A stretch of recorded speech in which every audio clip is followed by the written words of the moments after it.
நம்ம குழி பணியாரம் செய்கிறதுக்கு இப்போ ஒரு தாளிப்பு செஞ்சு எடுத்துக்கலாம். எண்ணெய் கொஞ்சமாக ஊற்றிக்கலாம்.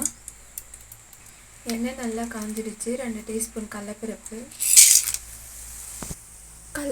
இந்த மாதிரி பொன்னிறமாக வறுத்துக்கணும்.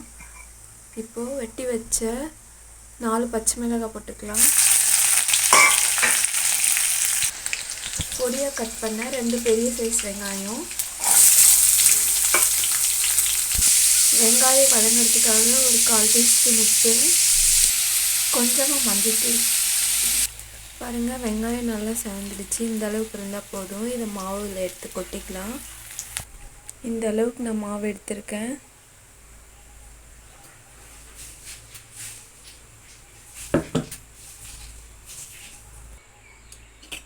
இதை இப்போ நல்லா கலந்து விட்டுக்கலாம். இப்போ மாவுக்கு தேவையான உப்பு போட்டுக்கலாம்.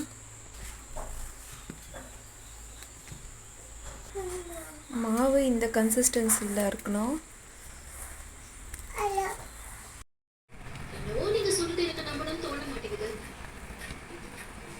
நீங்களும் என்னை மாதிரி ஃபோன் பண்ணி ப்ரூவ் பண்ணுங்க.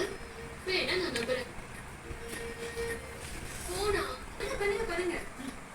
இல்ல அக்கா போன் ராஜி மாமா நம்பர் எப்படி சேவ் பண்ணிருக்கீங்க சொல்லுங்க.